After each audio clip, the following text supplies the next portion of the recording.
সরকার কি এনসিপির? প্রশ্ন মির্জা আব্বাসের।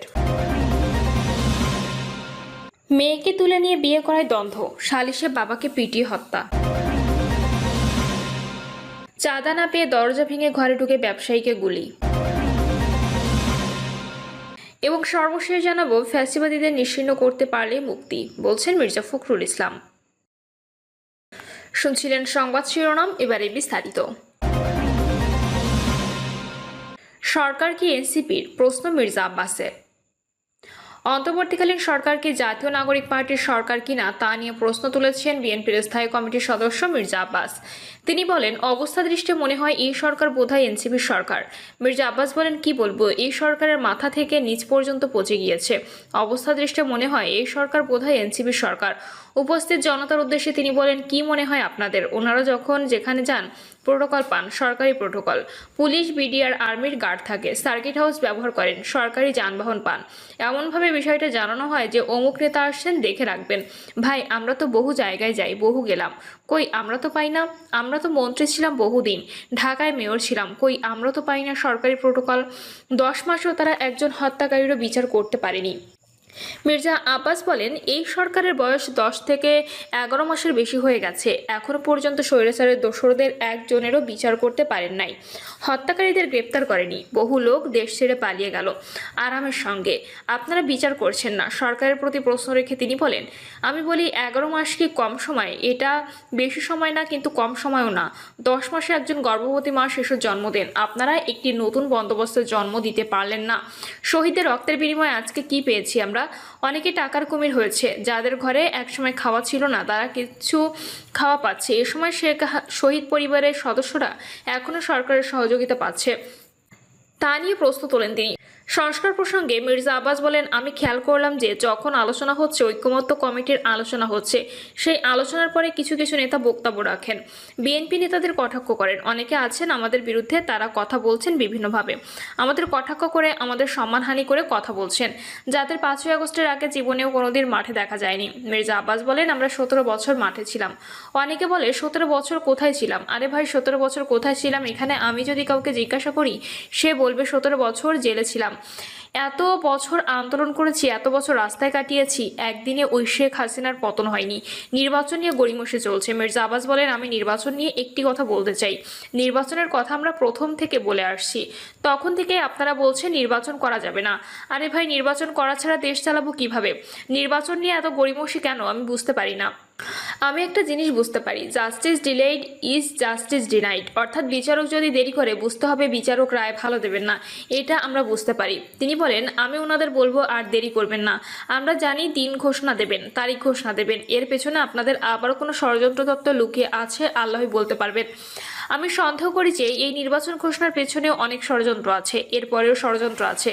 বিএনপির এই নেতা বলেন, আমি এখনো মনে করি নির্বাচন সুষ্ঠু না হওয়ার জন্য যত প্রক্রিয়া আছে তারা সেগুলো করার চেষ্টা করবে, মানুষকে বিএনপি বিরুদ্ধে ভুল বোঝাবে। কিন্তু বিএনপি 17 বছর আন্দোলন করেছে, আমরা দরকার হলে আরো 17 বছর আন্দোলন করব, সমস্যা নেই আমাদের। অবশ্যই দেশেও আমাদের সুষ্ঠু নির্বাচন হতে হবে। এ সময় নির্বাচনে যে কোনো ষড়যন্ত্রের বিরুদ্ধে জনগণকে ঐক্যবদ্ধ থাকার আহ্বান জানান মির্জা আব্বাস। মেয়েকে তুলে নিয়ে বিয়ে করায় দ্বন্দ্ব, সালিশে বাবাকে পিটিয়ে হত্যা।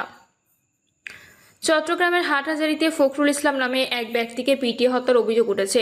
মেয়েকে তুলে নিয়ে বিয়ে করায় সৃষ্ট দ্বন্দ্ব সমাধানে আয়োজিত সালিশে তাকে পিটিয়ে হত্যা করা হয়েছে বলে জানা গেছে।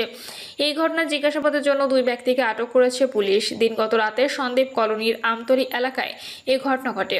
স্থানীয়রা জানান, ফখরুল 15 বছর বয়সী মেয়েকে তুলে নিয়ে বিয়ে করায় সালিশটি ডাকা হয়েছিল। পুলিশ ও স্থানীয় সূত্রে জানা গেছে, গত 27 জুলাই স্কুল থেকে বাড়ি ফেরার পথে ফখরুলের মেয়েকে একই এলাকায় রিফাত ও তার সহযোগী জাহিদ, বাদল, রিপন ও আব্দুর রহমান নোয়াখালীর সুবর্ণচরে তুলে নিয়ে যায়। সেখানে রিফাত তাকে ভয়ভীতি দেখিয়ে বিয়ের রেজিস্ট্রিতে সই করতে বাধ্য করে।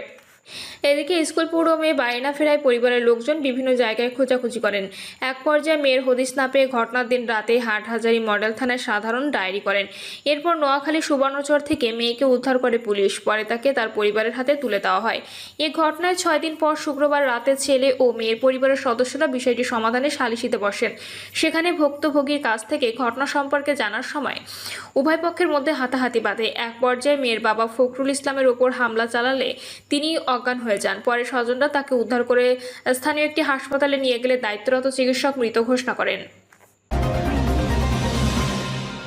চাঁদা না পেয়ে দরজা ভেঙে ঘরে ঢুকে ব্যবসায়ীকে গুলি।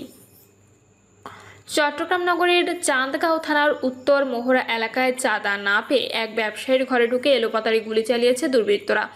এতে গুলিবিদ্ধ হয়েছেন ব্যবসায়ী ইউনুস। ভুক্তভোগী ব্যবসায়ী ও স্থানীয়দের বরাত দিয়ে পুলিশ জানিয়েছে, গত কয়েকদিন ধরে একটি চক্র ইউনুসের কাছে মোটা অঙ্কের চাঁদা দাবি করে আসছিল। তিনি চাঁদা দিতে অস্বীকৃতি জানালে শুক্রবার রাতে 4-5 জনের একটি দল তার বাসায় হামলা চালায়। দুর্বৃত্তরা দরজা ভেঙে ভেতরে ঢুকে ইউনুস ও তার পরিবারের সদস্যদের লক্ষ্য করে গুলি ছোড়ে। গুলির শব্দে পুরো এলাকা আতঙ্কিত হয়ে পড়ে। এ বিষয়ে চান্দগাঁও থানার ভারপ্রাপ্ত কর্মকর্তা আফতার উদ্দিন বলেন, ঘটনার পরপরই আমরা ঘটনাস্থলে গিয়ে তদন্ত শুরু করি। হামলাকারী কারা এখনো শনাক্ত হয়নি। আমাদের টিম হামলার সঙ্গে জড়িতদের ধরতে ও শনাক্ত করতে কাজ করছে। অভিযুক্তদের দ্রুত গ্রেপ্তারে পুলিশ মাঠে নেমেছে। ফ্যাসিবাদীদের নিশ্চিহ্ন করতে পারলে মুক্তি, বলছেন মির্জা ফখরুল ইসলাম। বিএনপি মহাসচিব মির্জা ফখরুল ইসলাম আলমগীর বলেছেন, আমরা ভয়ঙ্কর ফ্যাসিবাদের হাত থেকে আপাতত মুক্তি পেয়েছি। এই মুক্তি তখনই চূড়ান্ত হবে যখন তাদের আমরা রাজনৈতিকভাবে সম্পূর্ণ নিশ্চিহ্ন করতে পারবো। যারা লুটপাট করে, যারা ব্যাংক ডাকাতি করে, যারা চাঁদাবাজি করে, যারা মানুষের সম্পত্তি দখল করে, তাদের বিরুদ্ধে আমাদের কোনো ধরনের আপোষ নেই। তাদের কখনো স্বীকার করব না এবং তাদের আমরা সামনে আসতে দেব না। কয়েকদিন আগে যুক্তরাষ্ট্র আমাদের পণ্যের উপর ট্যারিফ আরোপ করেছে। মানে আমরা যেসব পণ্য সেখানে রপ্তানি করব তার উপরে 35% ট্যাক্স নিয়ে নেবে। অর্থাৎ আমাদের যে পণ্যের দাম 100 টাকা, ওটার সঙ্গে আরও 35 টাকা যোগ হবে। তার মানে 100 টাকার জিনিস 135 টাকা দাম হবে। ফলে আমাদের জিনিসটা আর সেখানে বিক্রি হবে না। আমাদের পররাষ্ট্র দপ্তর এবং উপদেষ্টারা আলোচনা করে কমিয়ে 20 ভাগে নিয়ে এসেছে। এজন্য আমি অন্তর্বর্তী সরকারকে ধন্যবাদ জানাতে চাই। তারা একটা বড় দায়িত্ব পালন করেছে। বিএনপি মহাসচিব বলেন, অন্তর্বর্তী সরকারকে অনেকে অনেক কথা বলেন, তাদের অনেক ভুল আছে, ত্রুটি আছে, অভিজ্ঞতা নাই। আমি নিজেও আশা করেছিলাম 1 বছরের মধ্যে যারা শহীদ হয়েছেন প্রকৃত তালিকা করে তাদের পুনর্বাসনের ব্যবস্থা করবে। দুর্ভাগ্য তারা পুরোটা করতে পারেনি, তবেই তারা চেষ্টা করছে। সংস্কারের বৈঠক শেষ হয়েছে, আশা করছি 2-1 দিনের মধ্যেই পূর্ণাঙ্গ রিপোর্ট আসবে। মির্জা ফখরুল বলেন, আমাদের প্রধান উপদেষ্টা ঘোষণা দিয়েছেন আগামী ফেব্রুয়ারিতে নির্বাচন হবে। দেশের মানুষ নির্বাচিত সরকারের অধীনে দেশ পরিচালনা চায়। তিনি বলেন, আমার তো যাওয়ারই জায়গা নাই। এখন আমার সমস্যা হলো আমি কার কাছে যাব? কোনো এমপি নাই, তাহলে আমি যাব কার কাছে? আমার সমস্যা সংসদে কে তুলে ধরবে? এজন্যই আমাদের দ্রুত নির্বাচন দরকার, খুব দ্রুত জাতীয় সংসদ দরকার, যেখানে আমাদের সমস্যাগুলো বলতে পারবো। মির্জা ফখরুল বলেন, খালেদা জিয়ার উপরে যে আস্থা রেখেছিল জনগণ, একইভাবে আজকে তারা তারেক রহমানের উপর আস্থা রাখছে। অপেক্ষা করছি কবে তিনি দেশে আসবেন, কবে নেতৃত্ব দেবেন। আমরা আল্লাহর কাছে দোয়া করছি তারেক রহমান যাতে অতি দ্রুত দেশে এসে সবাইকে ঐক্যবদ্ধ করে নেতৃত্ব দেন। তিনি বলেন, আমাদের নেতা তারেক রহমান প্রতিদিন কথা বলছেন, বিভিন্ন জায়গায় মিটিং করছেন, বলছেন নতুন বাংলাদেশ তৈরি করবেন, যে বাংলাদেশে সব মানুষের সমান অধিকার থাকবে, সব মানুষ ভোট দিতে পারবে। দেশের সাধারণ গরিব মানুষ যারা আছেন তারা আস্তে আস্তে উন্নতির দিকে যাবে। বারবার করে বলেছেন ন্যায় বিচার প্রতিষ্ঠা করা হবে। ভবিষ্যতে তারেক রহমান নতুন বাংলাদেশ গড়তে প্রান্তিক মানুষের জন্য কৃষক কার্ড, স্বাস্থ্য কার্ড, পরিবার কার্ড ইত্যাদি যেসব পরিকল্পনা নিয়েছেন তার কথাও উল্লেখ করেন বিএনপি মহাসচিব। 1 বছর আগে এই দিনে উত্তরা উত্তাল হয়েছিল উল্লেখ করে ফ্যাসিবাদী পতনের আন্দোলনের শেষ দিকে শিক্ষার্থীদের আত্মত্যাগের শহীদদের পরিবারের বেদনা কষ্টের সঙ্গে সহমর্মিতা প্রকাশ করেন বিএনপি মহাসচিব।